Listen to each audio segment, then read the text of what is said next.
L'idée de ce webinaire, c'est inscrit en fait dans le cycle We Love Women in Deep Tech, qui est un cycle qu'on organise autour d'un bootcamp qu'on organise en partenariat avec Incube Alliance chaque année depuis 3 ans et qui vise en fait à permettre à des femmes issues du monde de la recherche, donc des ingénieurs, des doctorantes, des chercheuses.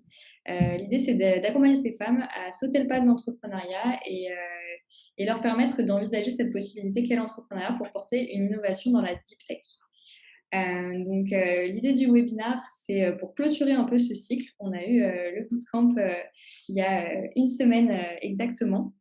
Donc ce bootcamp, il a permis à 15 femmes de tester leur idée, leur fibre entrepreneuriale et de découvrir un petit peu ce qu'est l'entrepreneuriat dans le secteur de la deep tech. Pour ce webinaire, on avait envie d'interroger l'importance des deep tech sur notre rapport au monde, comment elles influencent nos vies dans à peu près tous les secteurs.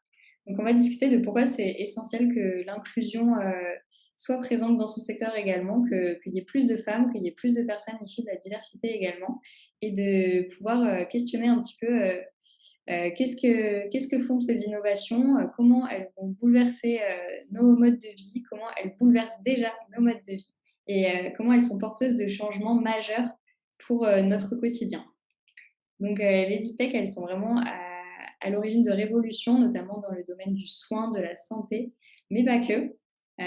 Notamment aussi dans les domaines sociétaux. Il y a beaucoup de questions d'éthique qui se posent quant aux deep tech. Et du coup, aujourd'hui, on va en discuter avec trois intervenantes qui ont accepté d'en parler pendant 1 heure avec nous. Donc, on a Muriel Thomas, qui est entrepreneur dans la deep tech et qui est également directrice de recherche à l'INRAE. Bonjour Muriel. Bonjour. On a également Céline Pasdouet, qui est Investment Manager chez Elaya, donc un fonds d'investissement. Bonsoir Céline. Bonsoir Amélie, bonsoir à tous. Et pour finir, on a Nanej Bersen, qui est chef de projet innovation chez Servier, qui est d'ailleurs l'un de nos partenaires, tout comme l'INRAE, sur le programme We Love Women in Deep Tech.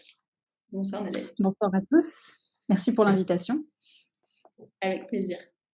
Donc pour commencer, il me semblait un peu important de définir ce que c'est qu'une innovation deep tech. Donc nous, chez Willa, on s'appuie sur le référentiel de la BPI pour parler de la deep tech. Donc une innovation deep tech, c'est une innovation de rupture, c'est une innovation qui présente un fort lien avec le monde de la recherche et qui a un go-to-market très long. Donc ça veut dire qu'il y a beaucoup de développement, il y a une très très longue phase de recherche et développement. C'est des innovations qui ont de très forts avantages concurrentiels et de très hautes barrières à l'entrée. Et donc des questions de propriété intellectuelle très importantes qui sont liées à ces innovations.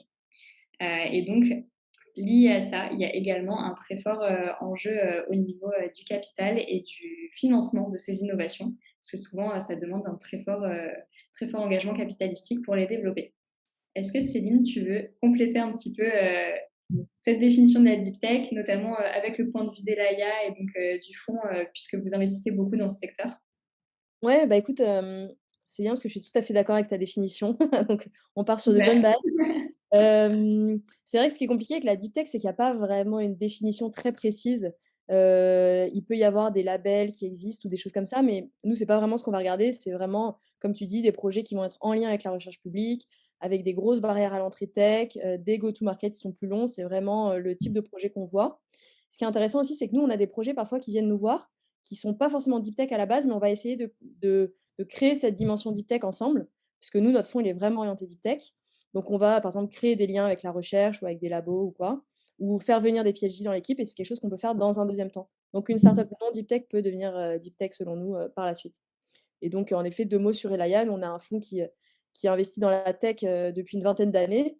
C'est toujours ce qu'on fait avec le fonds Digital Venture et il y a 3 ans, on a lancé 2 fonds qui investissent, vraiment plus précisément dans la deep tech, sur des sujets hyper variés comme, l'ordinateur quantique, le drug discovery, l'IA, le NLP, l'IoT, la robotique et cetera. Ok, merci beaucoup Céline. Du coup, la deep tech, c'est assez large. En fait, ça couvre de nombreux domaines, notamment dans les domaines médicaux. On peut penser à la startup G-Therapeutics, qui a inventé un implant pour repositionner la colonne vertébrale et permettre à des personnes paralysées de marcher de nouveau. Il y a également tout ce qui est le secteur des clean tech, des climate tech, notamment Biomitech, qui a développé un arbre artificiel pour purifier l'air. Et il y a également le domaine de l'alimentation. Et sur ce domaine, la meilleure placée pour en parler, c'est Muriel. C'est vrai que c'est pas forcément évident que l'alimentation est aussi un secteur de la deep tech. Mais c'est un secteur où il y a de nombreuses innovations technologiques et en fait, pour développer une alimentation plus saine, plus durable, il y a énormément d'enjeux autour de ce secteur en deep tech. Et donc, Muriel, je voulais te demander quels sont les défis actuels que toi, tu as identifiés dans le secteur de l'innovation deep tech pour l'alimentation, qui est ton secteur dans lequel tu innoves avec ton entreprise, et quels sont un peu les défis du secteur agroalimentaire à ce niveau-là? OK, c'est une grande question. Du coup, oui, en effet, l'entreprise que j'ai cofondée, la start-up que j'ai cofondée s'appelle, Carambouche et en effet, c'est une start-up, deep tech qui s'adresse, à l'agroalimentaire. Donc, je vais parler que des enjeux, en fait, de l'agroalimentaire en lien avec la santé, non pas, par exemple, en lien avec, la production végétale ou en lien avec, le respect de l'environnement, même s'il y aurait beaucoup de choses à dire, mais c'est moins ma spécialité. Donc, évidemment, il y a des enjeux en fait, de l'agroalimentaire, pour, essayer de préserver en fait les liens entre l'alimentation et la santé, toujours en gardant en tête évidemment que, la sécurité sanitaire est le premier niveau en fait d'exigence et des préoccupations.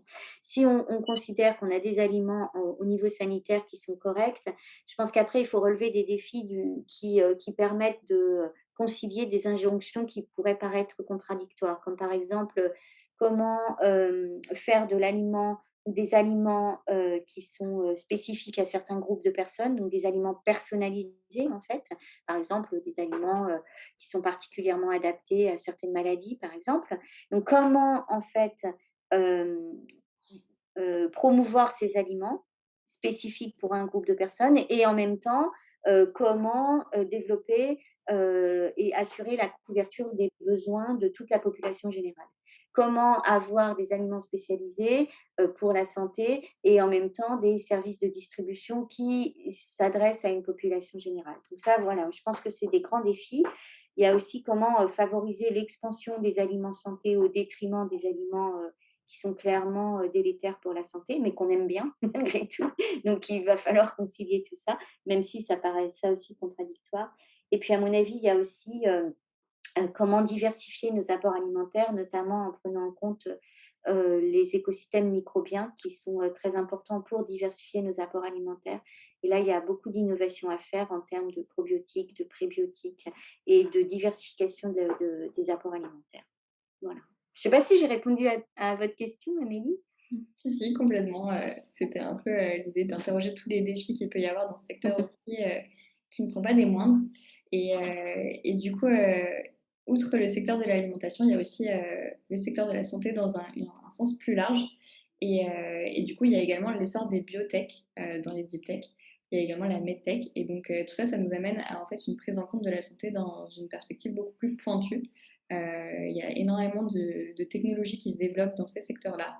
Et du coup, je voulais demander à Nadège, qui peut nous apporter le point de vue de Servier sur ce sujet-là. Quels sont les enjeux de la croissance technologique pour des acteurs comme Servier? Comment s'insérer dans tout cet écosystème deep tech et favoriser l'innovation pour un acteur comme Servier, pour qui c'est de vraies questions, l'innovation sur les secteurs de la santé? En effet, merci pour cette question. C'est vraiment un enjeu clé actuellement, principalement pour Servier parce qu'on était pendant très longtemps une entreprise un petit peu fermée. C'était tout le cas de toutes les entreprises pharmaceutiques qui travaillaient un petit peu en vase clos avec seulement quelques partenariats exclusifs et c'est vrai que depuis quelques années, notamment la R&D Servier est en pleine, transformation avec, énormément d'ouverture vers l'extérieur et je pense que c'est la clé pour pouvoir, intégrer toutes ces biotech et ces deep tech, dans notre recherche parce elles sont fondamentales. Il y a vraiment des idées clés pour l'avenir et on ne peut pas passer à côté et une des preuves de cette transformation, c'est la volonté de Servier de s'intégrer, dans un nouvel environnement qui sera l'environnement Saclay. Donc on est en train de construire un un nouveau site de recherche R&D qui sera vraiment au cœur de Saclay. C'est un des 8 pôles, mondialement, reconnus, pour l'innovation, donc d'être vraiment au cœur avec des partenaires vraiment partout autour pour favoriser ces interactions et en plus de ça, on a l'installation d'un incubateur à start-up qui va permettre, d'avoir un rapport privilégié entre, les experts Servier et ces start-up en devenir pour avoir de véritables échanges, donc avoir un vrai gain entre ces 2 acteurs complètement différents, hein, entre la grosse pharma et la start-up et créer des interactions, dès le commencement de ces start-up. Ok, super. Et du coup, en parlant de start-up, Céline, toi, tu as pas mal d'exemples de start-up qui innovent dans la deep tech et notamment dans la santé, parce que donc voilà, c'est des acteurs, les start-up, qui permettent de faire émerger de plus en plus de solutions, notamment dans la médecine préventive. Alors qu'aujourd'hui, on est plutôt dans une médecine curative, donc on traite le problème, on ne s'intéresse pas encore forcément beaucoup à la source, en tout cas pas assez, et on a du mal, c'est souvent beaucoup plus difficile à développer, etc. Et donc, les startups ont toute leur épingle à tirer sur ce jeu-là qu'est la médecine préventive. Est-ce que tu aurais des exemples de deep tech qui sont un peu en train de révolutionner nos parcours de soins et qui pourraient être intéressants pour des acteurs comme Servier ou pour d'autres gros acteurs qui jusqu'à présent peinaient un petit peu à innover sur ce point de vue-là? Ouais, bah, c'est vrai qu'en médecine préventive, on voit de plus en plus de choses. Alors c'est un sujet qui est assez, qui est très exigeant parce qu'il faut qu'on soit proche du 100 de précision et d'accuracy, parce qu'on ne peut pas se permettre, d'avoir des faux positifs ou des faux négatifs, en cas de diagnostic précoce, par exemple. Donc c'est un sujet vraiment, vraiment exigeant. Heu, il y a une tendance en ce moment qu'on voit beaucoup, c'est tout ce qui est, récupération des real world data. Et aujourd'hui, ces datas de vie réelle sont disponibles. Et donc la question, c'est comment est-ce qu'on récupère ces données de la vie réelle pour, diagnostiquer des choses futures? Heu, donc pour détecter des patterns, et détecter, de façon précoce des pathologies, il faut des datasets qui soient, hyper importants. Et aujourd'hui, ces datas, elles sont, dispo et on peut remonter de la data, par exemple, via, tout ce qui est, appareil connecté, donc tout ce qui est Apple Watch, bracelet connecté et cetera. Par exemple, WithThings, parle que de ça en ce moment, de santé et de médecine prédictive. Heu et par exemple, nous, on a investi dans une startup qui s'appelle eVirtual, qui a levé, 2,5 millions en début 2021. Donc eux, en fait, ce qu'ils font, c'est que grâce au smartphone et grâce à la visio, ils arrivent à collecter des datas physiologiques, comme, par exemple, la fréquence cardiaque, la fréquence respiratoire, la pression artérielle et cetera. Et ils peuvent, permettre de faire des check-up, médicaux complets à distance. Donc là, on voit que ça ouvre des perspectives hyper intéressantes en termes de prévention. Heu L'autre moyen qu'on voit pour récupérer cette data et structurer des datasets, assez importants pour en trouver des patterns et donc pour faire du préventif, ça va être de passer par des apps, B2C. Et donc là-dessus, il y a par exemple la société Kelindi qui a sorti un produit qui s'appelle Malo, qui est une appli pour les parents au sujet des enfants qui vont en fait fournir du contenu, poser des mini questionnaires, pour détecter des choses chez l'enfant. Et donc eux, ce qu'ils veulent, leur ambition, c'est vraiment de devenir un acteur, important de la collecte de data et de l'analyse de ces datas de santé en vie réelle, sur le bien grandir. Et ils font la même chose d'ailleurs sur le bien vieillir. Et donc par exemple sur le bien grandir, ils peuvent, détecter de façon précoce des pathologies comme, la dyslexie ou autre. L'autre tendance qu'on voit aussi beaucoup en ce moment, notamment depuis les différents, confinements, c'est toutes les startups de santé mentale, qui sont sur des modèles B2B principalement. Et donc là, on peut voir des Olivia, Mocacare, Moodwork et cetera, qui vont faire de la prévention sur la santé mentale des salariés, parce qu'elles s'adressent, principalement aux entreprises. Et récemment, on a investi dans une autre, start-up de médecine préventive qui s'appelle Tilac Healthcare. Et eux, en fait, ils vont faire du remote monitoring pour les personnes qui sont atteintes de DMLA. Donc c'est une pathologie qui est pas qu'on peut pas soigner, malheureusement, mais on arrive à détecter, des chutes brutales de la vision et du coup de prendre plus rapidement des rendez-vous avec son ophtalmo et du coup, éviter des détériorations de la vue. Donc voilà quelques exemples sur des différentes tendances qu'on voit, en ce moment. Ok. Et du coup, est-ce qu'il y a beaucoup d'enjeux, est-ce que ces startups ont particulièrement des enjeux financiers plus que d'autres dans la médecine, la biotech, les medtech à quel point c'est un autre rapport aussi au développement et à la recherche et le développement sur cette partie-là préventive? Bah, c'est vrai que ça va être des projets, qui sont globalement assez capitalistiques parce que, bah, sur la partie R&D, comme tu dis, il y a beaucoup de choses à faire pour arriver à ce niveau de précision proche de 100. On n'a pas le droit de se planter, ni, enfin, ni de donner des faux positifs, ni des faux négatifs. Donc côté R&D, ça va demander beaucoup d'investissement en interne, en recrutement d'ingénieurs, de chercheurs. Aussi ça va demander, beaucoup de ressources en termes de partenariat avec des laboratoires, publics ou privés.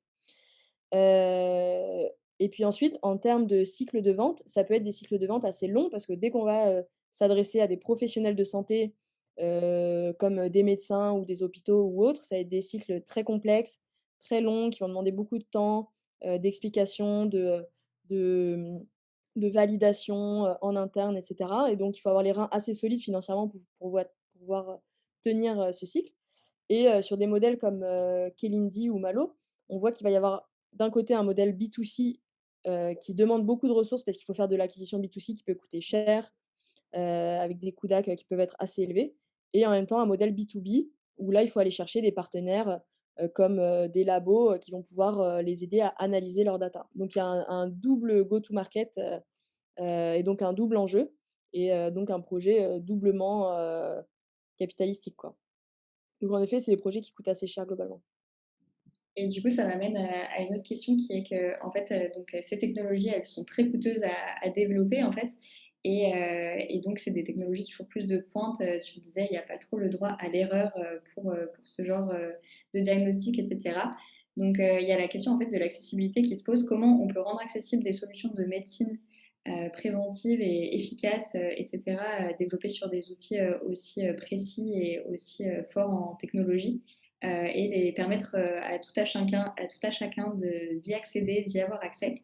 Donc en fait, il y a un vrai enjeu sur l'accessibilité pour la santé 4.0, on peut dire, et surtout en fait, tout ce que ça implique pour nos systèmes de santé et la couverture santé telle qu'elle est actuellement.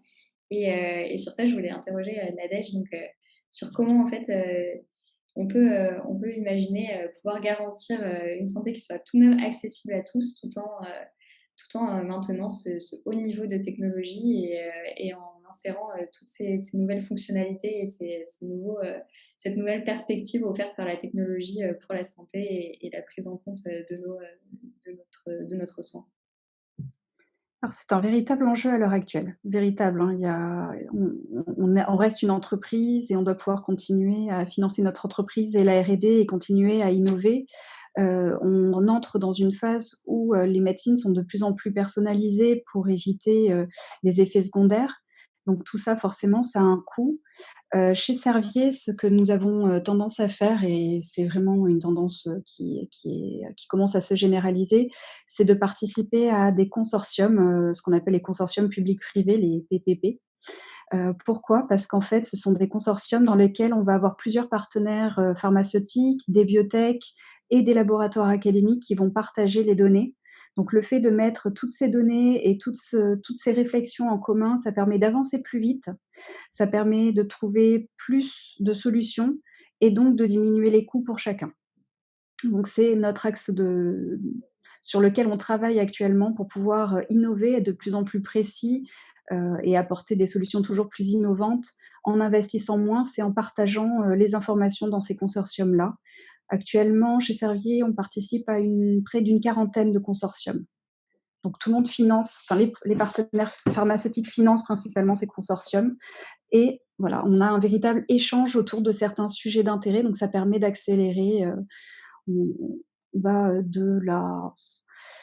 de tout ce qui est, le vraiment early, target discovery à, tout ce qui concerne, le screening, de composés en passant par, de la clinique. On est également sur des consortiums pour apprendre à, maîtriser, l'environnement, donc la production de médicaments dans l'environnement. Donc c'est pour dire on balaye vraiment, toute la chaîne de développement du médicament avec ces consortiums. Et ça permet de créer aussi des rapports privilégiés avec certaines biotech et certaines startups et initier des partenariats un peu plus avancés. Donc ça crée de véritables écosystèmes d'innovation, si je comprends. Exactement.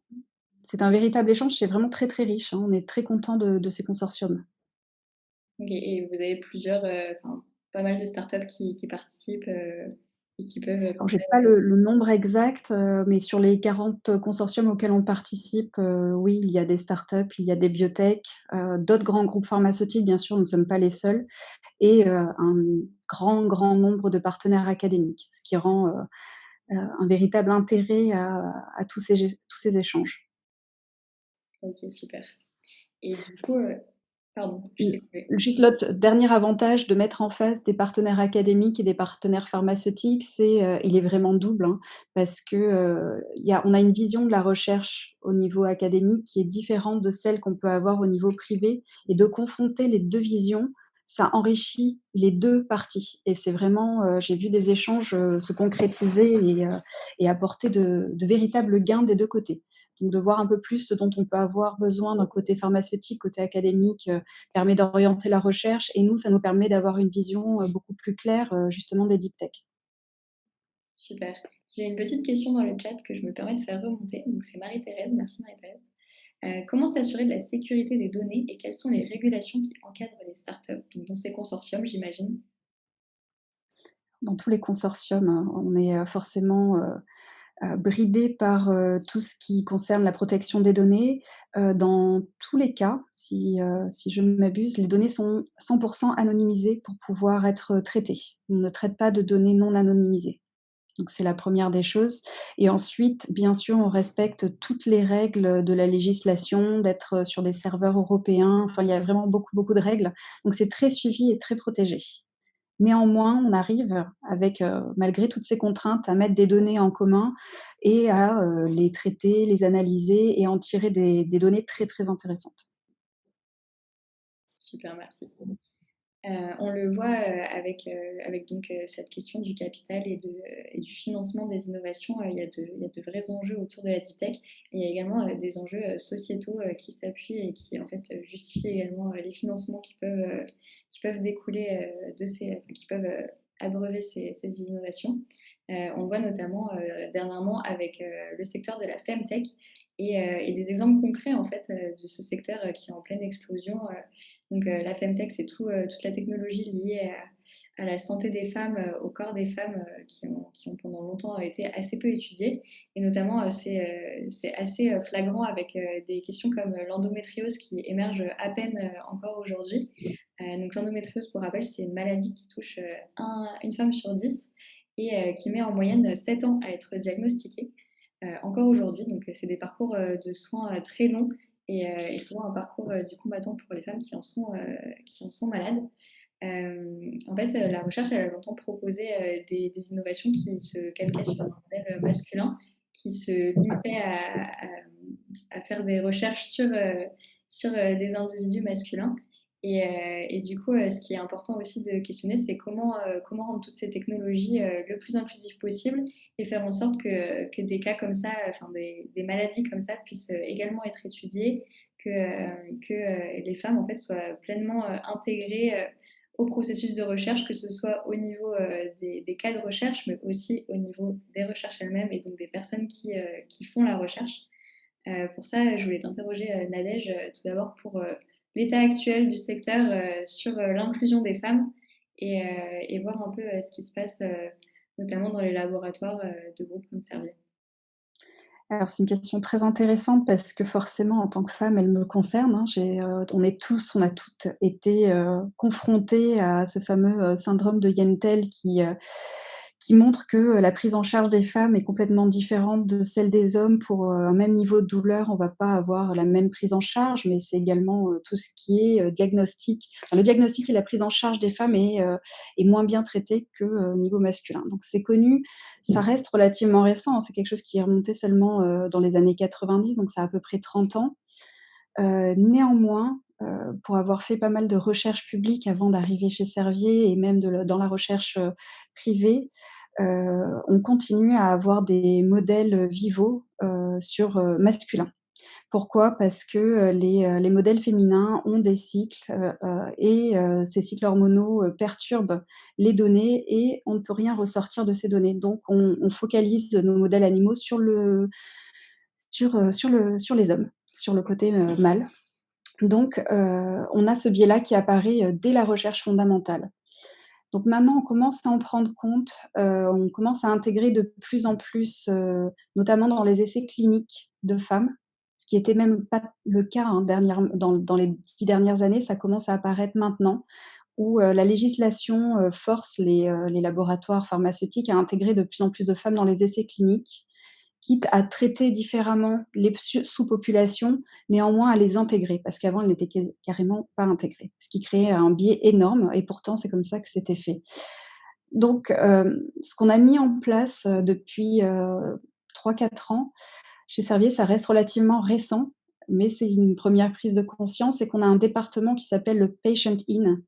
Donc c'est pas seulement pour les femmes, c'est vraiment pour tous les patients et on intègre les associations de patients, non pas seulement en phase clinique, mais depuis la recherche, depuis la partie recherche de médicaments. Donc vraiment très, très en amont pour prendre en compte les besoins des patients, dans le design de notre projet de recherche, depuis le début. Donc forcément, lors des phases cliniques, pour avoir des essais cliniques qui répondent le plus possible aux besoins des patients et à leurs contraintes, mais également dans la recherche et ça, c'est assez novateur et c'est très récent. Donc ça nous a permis, notamment de rediriger certains projets de recherche et d'orienter, la découverte de certaines molécules actives, en tout cas dans le choix qu'on a fait de ces molécules actives, de choisir une plutôt qu'une autre parce qu'elles répondaient à un besoin patient en particulier. Donc il y a une évolution de ce point de vue-là, une vraie prise de conscience d'intégrer les patients qui sont les utilisateurs finaux, dès la recherche, mais très, très en amont dans la recherche. Super, merci beaucoup pour cet éclairage. Il y a également une question dans le chat, c'est Chloé qui demande, donc avec les nouvelles techniques de modélisation, est-ce qu'on ne pourrait pas soustraire l'effet des cycles hormonaux de manière systématique et vérifier par ça si malgré le cycle, il y a un impact sur l'effet et la tolérance du médicament? Ça fait partie, des choses. On a un gros groupe de médecine computationnelle qui analyse toutes les données dans tous les sens et c'est aussi grâce aux avancées et merci Chloé pour ta question, grâce aux avancées en informatique et en modélisation que l'on peut maintenant intégrer, sans plus, sans avoir tous les problèmes que ça créait avant, toutes les données hommes, les données femmes et pouvoir, soustraire ce genre de biais, même si c'est pas vraiment un biais parce qu'on doit le prendre en compte, néanmoins pouvoir l'analyser. Super. Merci beaucoup Nadège. Muriel, tu confirmes les dires de Nadège sur l'état dans le secteur de la recherche, comment sont incluses les femmes? Est-ce que c'est la même situation? Est-ce que tu as vu des évolutions dernièrement à ce niveau-là? Pour, développer des startups ou c'est ça, s'impliquer dans l'entrepreneuriat? Ou la recherche plus largement, Mmh. est-ce que les Alors c'est un peu patients comme sont Nadège, plus, c'est-à-dire que ouais, les protocoles animaux par exemple, c'est vrai que classiquement on utilise, plus des mâles et que parfois c'est pas équilibré entre les mâles et les femelles. Mais malgré tout, les comités d'éthique, là, auxquels il faut soumettre nos protocoles animaux, tendent à rééquilibrer en fait, voilà ces effectifs-là. Donc oui, c'est vrai que ça a été, longtemps éludé et que, c'est un petit peu plus pris en compte. Oui, je vais exactement dans le même sens que Nadège. OK, donc pour l'INRAE également. Et toi, Céline, est-ce que tu aurais des exemples au niveau des fonds donc, on parlait des femtech. Est-ce qu'il y a, enfin, il y a un vrai essor de ces questions? Donc, je pense que ça se ressent aussi sur les startups qui se montent dans le secteur. J'imagine qu'il y en a Ouais. pas mal dernièrement qui sont sortis et qui innovent dans le milieu. Et c'est vrai qu'on voit vraiment une émergence de beaucoup de projets sur ce sujet-là, et tant mieux parce que c'est plein de sujets passionnants. Et j'ai l'impression qu'il y a un peu une nouvelle génération de femmes entrepreneurs qui s'attaquent à ce sujet qui est bien connu depuis longtemps, mais que personne n'adressait vraiment. Il y a pas mal de startups qu'on voit, alors plutôt sur des modèles B2C. Donc, nous, chez Elaya, quand on est vraiment orienté startup B2B, on les voit d'un peu plus loin. Et c'est plutôt des projets pour l'instant tech, pas encore tous, enfin, il y en a moins qui sont deep tech dans le lot, mais ça reste néanmoins hyper intéressant. On a vu par exemple récemment, une société qui s'appelait, Wempo, qui vient de changer de nom maintenant, je crois qu'il s'appelle Omena, j'ai vu ça passer. Donc eux, par exemple, c'est une app, B2C pour, la ménopause, pour, justement comprendre ses symptômes, trouver des solutions pour essayer de les mitiger, et pour, échanger avec une communauté de femmes, et une communauté de professionnels de santé qui vont être, dispo via l'application. Il y a aussi une société, par exemple, qui s'appelle Imanacare, qui est une app qui permet, plus globalement de reprendre le contrôle sur ces, déséquilibres hormonaux. Donc là aussi, c'est un peu le même modèle d'app, B2C, très communautaire. On va avoir accès à, une communauté de confiance, des conseils sur, la nutrition, le sport, et cetera. Et j'ai vu passer aussi récemment une autre société qui s'appelle Freya, qui est sur le suivi de la fertilité. Donc ça, c'est peut-être quelque chose qui était plus adressé, déjà, mais en tout cas qui permet, justement, comme on parlait de médecine préventive, qui permet de faire un bilan préventif de sa fertilité et de mieux détecter les facteurs de risque et de mieux les gérer et de mieux les anticiper. Donc vraiment plein de sujets, hyper intéressants, et qui rentrent d'ailleurs peut-être dans le cadre dans un premier temps, de collecter énormément de data pour trouver des patterns et ensuite, pouvoir, prévenir, certaines pathologies ou certains symptômes, plus facilement. Donc en effet, il y a vraiment une émergence de projets, de type, FinTech et c'est hyper intéressant. Complètement et c'est cool d'avoir des exemples. Ça permet aussi de visualiser à quel point, ça peut être, enfin, c'est important, d'avoir, ce genre de technologie, pour les femmes et pour, Mmh. la société, en général, en fait, de permettre d'avoir des soins plus inclusifs et qui répondent aux besoins de chacun et de chacune. Ouais. Et également, ce qui est intéressant, à questionner, c'est que en fait, ce type, d'innovation, donc par exemple, tu parlais d'une start-up, qui, spécialise sur, la ménopause et le suivi, des cycles de ménopause et cetera. En fait, pour financer ce type d'innovation, il faut aussi avoir, des fonds et des équipes, de financement, plus inclusives parce que, si c'est, seulement, des hommes, d'un certain âge, qui financent en fait, les startups, effectivement, c'est compliqué de leur parler de ce type de problème. Il y a encore énormément de tabous et cetera, à ce niveau-là. Comment vous, chez Elaya, vous faites pour financer de manière la plus inclusive possible? Qu'est-ce qui est mis en place, concrètement pour faire en sorte de financer des innovations qui soient inclusives et pour être, vous, inclusive dans votre financement? Ouais, bah, c'est une bonne question.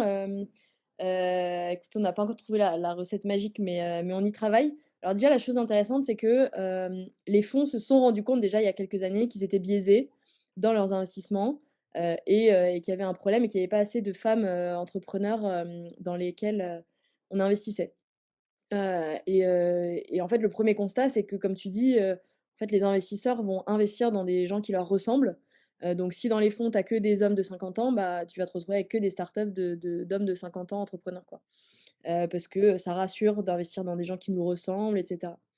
Donc déjà ce constat a été fait, ce qui est une étape, importante. Et ensuite, il y a des acteurs qui vont nous aider, là-dedans et qui vont aider, à débiaiser et ensuite à trouver du deal flow. Donc, il y a par exemple, Willa, bien sûr, qui nous aide beaucoup, là-dessus, pour, trouver, et détecter nos nouvelles, nos futures pépites. Et il y a aussi une autre, association qui s'appelle Sista, qui a été fondée, je pense il y a quelques années maintenant, qui est en fait un regroupement de, fonds, VC et d'incubateurs accélérateurs. Donc nous, on a signé une charte, justement pour, suivre ces sujets de, diversité, de genre, dans un premier temps et puis d'autres sujets de diversité ensuite. Et donc on essaye nous de mettre en place des choses, donc dans les fonds en général et chez Elaya en particulier. Déjà la 1re chose, comme on disait, il faut que côté dans l'équipe d'investissement, il y ait, de la diversité. Donc pour nous, ce qui est très important, c'est déjà d'avoir dans l'équipe autant de femmes que d'hommes, au sein d'Elaya et surtout que ça soit, à chaque, niveau de seniorité dans le fonds. Parce que sinon, tu as vite fait d'avoir, seulement des analystes femmes et que des partenaires, hommes. Ce qui est pas le cas, aujourd'hui chez Elaya. On fait le compte, régulièrement et nous, à chaque niveau de seniorité, il y a exactement autant d'hommes que de femmes. Et c'est vrai que maintenant, on voit que par rapport à d'autres fonds, je pense qu'on reçoit plus de dossiers, venant de femmes entrepreneurs et aussi on reçoit plus de candidatures de femmes, pour, rejoindre l'équipe Elaya. Donc c'est super et on voit que le cercle vertueux du coup commence à prendre. On est super content de ça. Ce qu'on fait aussi, de façon assez, simple, mais en fait, on va déjà se former à ces sujets-là, au sujet de biais pour, déjà que tout le monde prenne conscience qu'on a ces biais-là et pour aider à les convaincre à les combattre.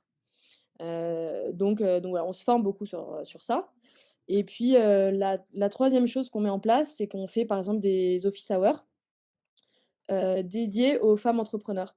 Et donc ça peut être soit des rendez-vous, one to one entre des personnes de l'équipe et des femmes entrepreneurs ou alors ça peut être récemment, par exemple, on a fait un déjeuner, avec plusieurs personnes d'Elaia qui parlaient de différents sujets et qui étaient ouverts, aux femmes entrepreneurs, donc qui permet de passer un peu de temps avec l'équipe, qui permet de comprendre, bah, comment fonctionne, le fonds, dans quoi on va investir, quelle est notre thèse d'investissement, qu'est-ce qu'il faut mettre en avant quand on va rencontrer un fonds et cetera. Donc vraiment un déj ouvert à toutes les femmes entrepreneurs pour, leur permettre d'accéder à ces infos-là, de façon un peu privilégiée pour là aussi, avoir ce cercle vertueux qui se lance. Et puis après, bah, en parlant de cercle vertueux, comme on beaucoup de nos investissements sont aussi des intros qui nous sont faites par les entrepreneurs dans lesquels on a déjà investi. Bah, du coup, normalement, c'est censé enfin, si on investit dans des femmes entrepreneurs, elles nous recommanderont peut-être, leurs contacts autres femmes entrepreneurs et du coup, on investira de plus en plus, dans des projets portés par des femmes. Top. Et Donc c'est vrai que voilà c'est un petit peu super les différentes important. choses qu'on essaie de faire. Donc on n'est pas du tout au 50-50, en termes d'investissement, aujourd'hui et vraiment on en est loin. Mais on fait tout pour pour atteindre ce ratio-là. Et c'est hyper important, ouais, d'être, proactif, sur ces questions Ouais. et c'est ça, comme tu dis, qui crée le cercle vertueux. Mmh. Est-ce qu'il y a les mêmes enjeux, je pense, à l'INRAE, Muriel, et notamment pour, donner un peu cette impulsion, aux chercheuses et leur permettre d'envisager, en fait, l'entrepreneuriat comme une possibilité? Les femmes ont de nombreux biais, en fait, face à l'entrepreneuriat. Dans la recherche également, il y a de nombreux biais, il y a toutes ces questions que voilà, les métiers scientifiques sont plutôt connotés comme masculins aujourd'hui et que du coup, assez peu de femmes se lancent dans ces secteurs. Donc, le mix des deux, donc peu de femmes dans l'entrepreneuriat, peu de femmes dans la recherche, c'est vrai que ça fait qu'il y a assez peu de femmes dans l'innovation deep tech. C'est même pas assez peu, c'est très très peu. On est à 1% de femmes dans l'innovation par l'IA notamment, dans des startups liées à l'IA. C'est vraiment rien du tout en fait et c'est un vrai enjeu. Et comment c'est possible de favoriser un petit peu les femmes et de leur permettre d'envisager cette option et de lever quelques biais pour des gros laboratoires et des gros organismes comme l'INRAE. Comment on peut valoriser un peu la place des femmes dans des institutions comme ça? Qu'est-ce qui est mis en place actuellement? Alors moi, je peux simplement faire un retour d'expérience, hein. Parce que je suis une femme, impliquée dans une start-up. Je suis très d'accord avec Céline, c'est-à-dire que les 3 points de faire les constats, ensuite, essayer de mettre en place des outils, comme là, par exemple, ça va être des outils, accélérateurs, spécialisés et ensuite, des outils pour promouvoir et donc en fait, lancer le cercle vertueux, c'est exactement la même chose dans les labos, en fait. Donc moi, c'est vrai qu'à titre personnel, je me suis, jamais sentie, défavorisée ou désavantagée parce que je suis une femme. Je l'ai vraiment rarement senti, ni dans mon institution, ni avec ma hiérarchie et cetera. Mais vous avez raison, les chiffres sont là. Donc de toute façon, il y en a très peu, de fait. Donc le constat, il est déjà fait. C'est la première phase. La deuxième phase maintenant, c'est, d'essayer de mettre en place des outils, dans les labos pour promouvoir, en fait et pour enclencher le cercle vertueux. Donc moi, je pense qu'il faut, il faut former, il faut informer, il faut être présent sur le terrain, vraiment. Il faut mettre, à mon avis, je pense que c'est vraiment important qu'il y ait des gens renifleurs, en fait, dans les labos qui vont, essayer de capter, soit l'appétence d'une femme, pour l'entrepreneuriat, soit des idées qu'elle peut avoir et qu'elle n'ose pas exprimer, en fait. Donc voilà, je pense qu'il faut vraiment, aller dans les labos et passer du temps et promouvoir ça, en fait. Hem, donc après l'INRAE, par exemple, ben, moi j'ai signé une convention avec l'INRAE, qui m'autorise à passer 40 de mon temps, sur la start-up. Donc c'est quand même des outils, qui aident, qui sont essentiels. L'INRAE, par exemple, m'a permis de faire des formations dans un incubateur, donc des formations courtes, puis des formations longues.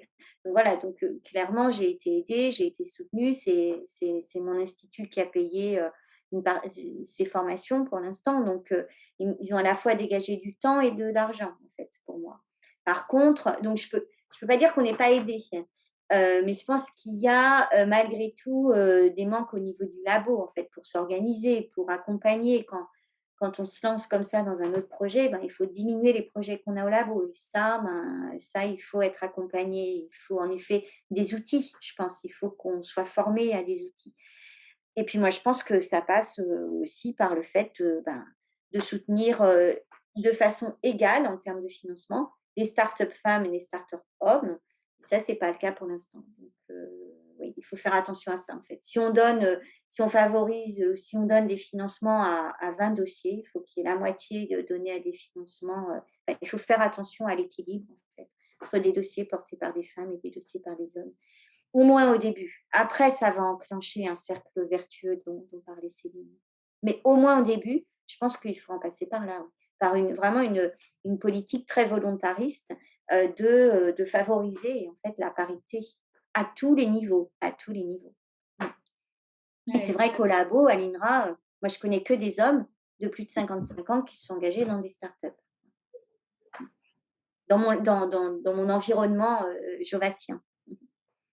C'est sûr que c'est un vrai sujet parce que en fait, il faut de l'inclusion chez les porteurs et porteuses de projets pour pouvoir porter des innovations qui soient représentatives aussi des besoins et qui servent la majorité de la planète, de la société.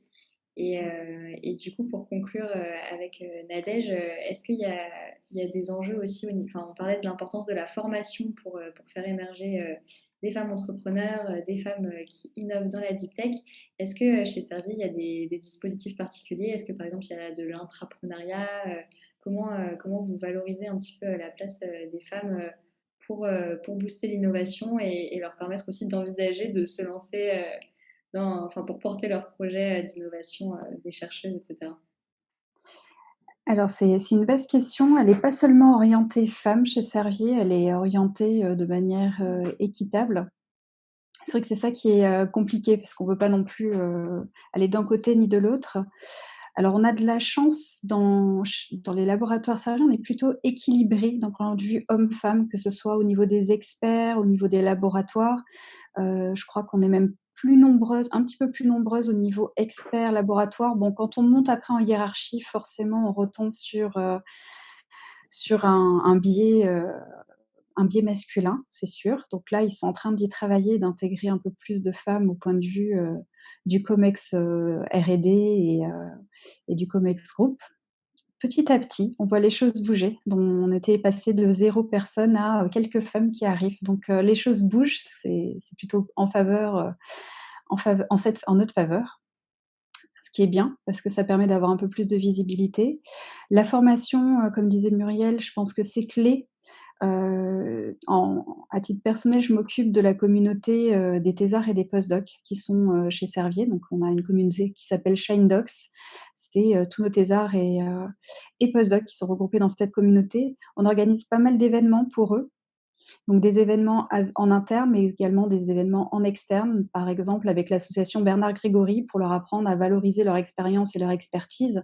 Parce que j'en discutais encore tout à l'heure avec une postdoc.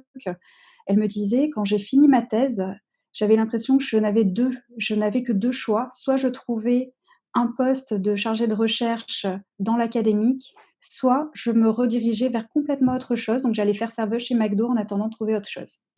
Et je me suis dit: «Mais ce constat, il est tellement alarmant, qu'on a un vrai travail à faire au niveau, de nos thésards et de nos postdocs pour valoriser parce que ce sont des personnes à forte valeur ajoutée et je dirais pas que c'est un problème franco-français, mais pour être passé à l'international, on reconnaît beaucoup plus les expertises transversales, des thésards et postdocs, en dehors et ça va passer par la formation. Donc là, on a vraiment un vrai travail de formation à faire sur nos jeunes chercheurs pour les garder déjà en France et pour les valoriser, leur apprendre qu'ils peuvent faire avec leur parcours de recherche autre chose que de la recherche académique. c'est bien, la recherche académique, c'est très bien, il nous en faut, mais ils peuvent faire autre chose. Et là, on a un vrai travail à faire avec eux. Oui, puis je peux me permettre de compléter, je suis d'accord avec vous, Anatech, mais en fait, on peut aussi faire de la recherche académique pendant de nombreuses années et évoluer vers autre chose. Voilà. Donc, en fait, Complètement. parfois, j'ai entendu, quand on est entrepreneur, il faut oublier d'être chercheur. Je pense que c'est complètement l'inverse, en fait. Alors là, Je suis je totalement suis d'accord. complètement à l'opposé de ces réflexions. C'est-à-dire que je pense qu'on a été chercheur pendant 5, 10 ou 30 ans. Moi, c'est le cas, hein, j'étais chercheur pendant 30 ans. Bah, voilà, c'est une de mes fondations et je ne vais certainement pas oublier, ces 30 ans, en fait. C'est grâce à ça que je peux peut-être faire autre chose et donc les qualités certaines qualités des chercheurs se retrouvent chez les entrepreneurs, hein. Le fait, de devoir rebondir, d'être opiniâtre, d'être persévérant, de ne jamais se décourager, d'aller chercher de l'argent et ça, on sait faire, hein, quand on est chercheur. Donc voilà, donc et je dis pas Complètement. qu'on sait tout faire, mais on a quelques atouts, en fait, éventuellement et donc il faut surtout pas oublier d'être chercheur. Si, des jeunes femmes ont été chercheuses, que ce soit de 6 mois à 20 ans, voire plus, eh bien tant mieux, tant mieux.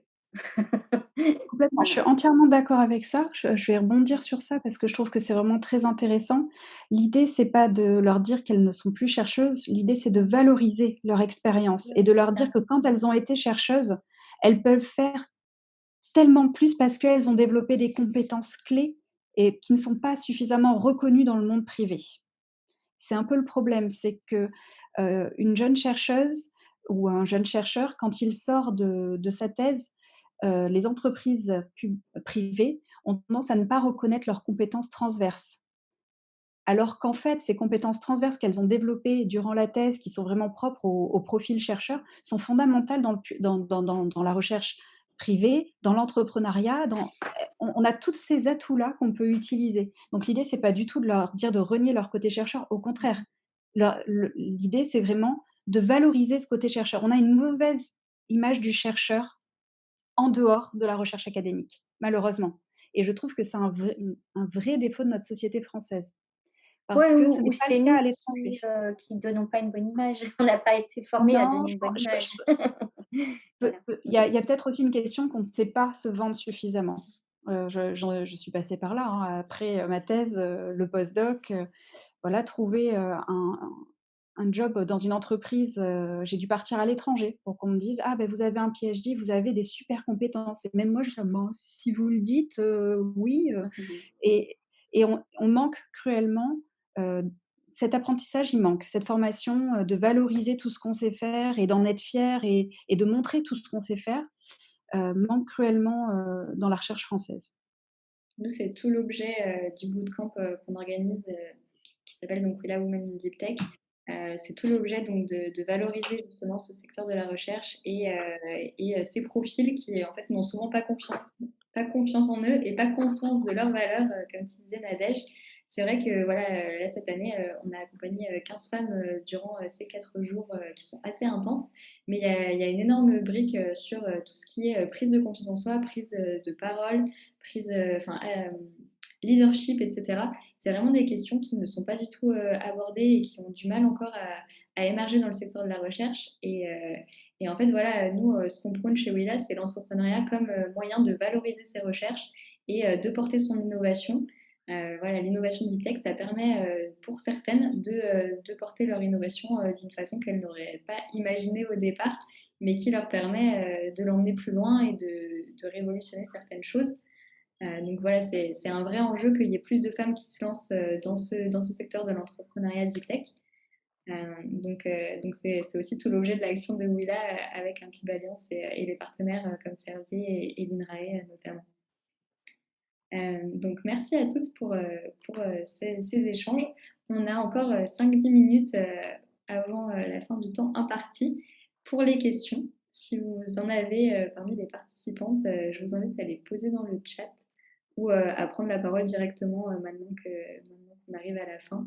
Ce sera peut-être un petit peu plus sympathique pour terminer. Bonsoir, Mérite Pulgeot, merci à toutes les intervenantes, c'est vraiment passionnant. J'avais juste envie de rebondir et après j'avais une question. Je trouvais que tout à l'heure, l'exemple sur l'innovation autour des maladies ou des diagnostics plutôt féminins était excellent parce que, notamment par rapport à la ménopause, on voit ce biais en fait de manière générale pour investir sur des besoins spécifiques pour les femmes. Moi, je viens de monde de la finance. Et c'est vrai que là aussi, il y a une réticence à vouloir cibler spécifiquement, alors qu'en fait, si on dit simplement que c'est des énormes marchés, en fait, si on peut dire, enfin, en France, 50% des femmes majeures ont plus de 50 ans. Donc, vous voyez tout de suite le marché énorme qu'il y a autour de cette situation de la ménopause. Donc, c'était juste une remarque. Mais c'est souvent, en fait, y compris, donc là, on parle du domaine de la maladie, mais c'est finalement un peu dans tous les domaines. Hein.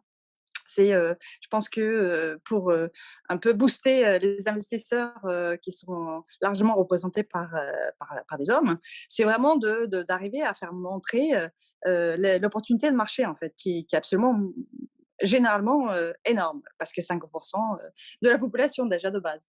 Alors j'avais une question, parce que quand on parle de deep tech, globalement, si je comprends bien, deep tech, c'est une manière d'utiliser de façon massive des données. Et là, ma question par rapport aux freins, parce qu'on parle beaucoup de freins, et notamment dans le domaine de la santé, est-ce que vous pensez aujourd'hui, vous, les expertes là, dans ce domaine-là, qu'il persiste aujourd'hui beaucoup de freins aussi c'est chez le consommateur, parce que même si on dit que les données sont sont cachées, il n'y a pas de données personnelles qui sont transférées, etc. C'est vrai que c'est un frein important dont on parle en France. Est-ce que vous pensez que cette manque de confiance est un véritable frein pour développer encore l'innovation autour de deep tech, notamment dans le domaine de la santé? Céline, je pense, ou Nadège. Ouais, Dans le écoute, domaine de la santé, c'est sûr. ouais, c'est vrai que c'est un frein et je pense qu'on là-dessus, on a la chance d'être en France, dans un pays qui est quand même assez régulé là-dessus, entre la RGPD, les données de santé, et cetera. Comme disait Nadège, tout est anonymisé, et je pense aussi dans le secteur de la santé qu'on a la chance de se dire, peut-être que mes données vont être utilisées, mais c'est quand même pour la bonne cause. Si ça me permet de prévenir, précocement, une maladie ou quoi, on se dit que c'est pour la bonne cause, quoi. C'est pas comme, dans le web où c'est juste pour me pousser des pubs, personnalisées, quoi. Donc je pense qu'effectivement, il y a peut-être des freins et il y a beaucoup de questions éthiques, qu'il faut gérer, mais avec aussi une promesse et une ambition qui sont quand même, très positives et qui du coup donnent envie de participer à tout ça, quoi. Mmh. Complètement, ça passe par la transparence aussi, Mmh. qui était rarement le cas avant. Maintenant, on essaie d'être le plus transparent possible avec, tous nos interlocuteurs, hein, les patients, les associations de patients. On leur communique, on leur explique à quoi vont servir leurs données et en principe, quand on communique et qu'on leur explique, ils sont tous en faveur de transmettre leurs données parce qu'ils savent que ça peut aider. Donc c'est une question de transparence, de rester dans les réglementations parce que ça les rassure, mine de rien, de leur dire: «On a le label, on a bien respecté, toutes les démarches légales», parce qu'ils savent qu'en France, on est très restrictif, on est plus restrictif qu'au niveau européen. Donc ça, pour eux, c'est un gage de sécurité et lorsqu'on leur explique la finalité, ça permet de débloquer beaucoup de choses. Donc il y a forcément des freins parce que ça reste des données très sensibles et les gens ont toujours peur qu'elles soient mal utilisées. Mais en tout cas, l'axe sur lequel on travaille, nous, c'est vraiment, la transparence et la communication. Merci beaucoup, Nadège. Est-ce qu'il y a une dernière question? Après, Chloé, tu veux la poser? Ouais, c'est une question assez spécifique et peut-être un tout petit peu en dehors du sujet principal d'aujourd'hui. Je me demandais si des personnes travaillaient aujourd'hui, donc chez Servier ou ailleurs, sur la modélisation du cycle hormonal des femmes et enfin des femmes biologiques et en particulier quand elles sont sous pilule. Parce que je me rends compte qu'il y a beaucoup d'effets secondaires, je les vis, je les ai vécus. J'ai une pote aussi, qui vit, des effets sur son moral. Est-ce qu'il y a des gens qui travaillent là-dessus ou pas encore? Alors, à titre, Servier, c'est clairement pas dans nos axes de recherche. On va utiliser toutes les données, concernant le cycle, principalement pour analyser les données cliniques. Donc dans ce cas-là, on va les prendre en compte pour, modéliser et essayer, d'enlever les biais pour avoir vraiment l'effet sur les pa sur, que ce soit sur les patientes ou les patients. Malheureusement, ce n'est pas dans nos actes de recherche, ni l'endométriose, ni les cycles, et ça serait vraiment très intéressant. Donc là, Ouais. on revient sur la discussion tout à l'heure et les personnes qui sont un petit peu plus haut et qui décident des axes de recherche. Quand il y aura un petit peu plus de femmes, je pense qu'on aura une tendance à travailler beaucoup plus sur ce genre de sujet très intéressant et à forte valeur ajoutée puisqu'on est quand même 50% de la population. Intéressant de le Quand même un rappeler, peu plus. effectivement. Bien d'accord. Merci beaucoup, Chloé. Merci. Merci beaucoup, Nadège, Céline, Muriel, d'avoir participé à ce webinaire et de nous avoir apporté votre éclairage qui était bien spécifique pour chacune et qui permet d'avoir des angles différents et une bonne vue d'ensemble, je pense, de ce secteur, de tous les enjeux qu'il représente en termes d'inclusion, en termes de changements sociétaux qui arrivent, qui sont déjà là pour certains et qu'il y en a encore beaucoup à venir, je pense. Merci beaucoup d'avoir pris ce temps avec nous, de soutenir Will.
Merci de nous avoir invités, ouais. Et merci à toutes et à tous d'avoir été présents.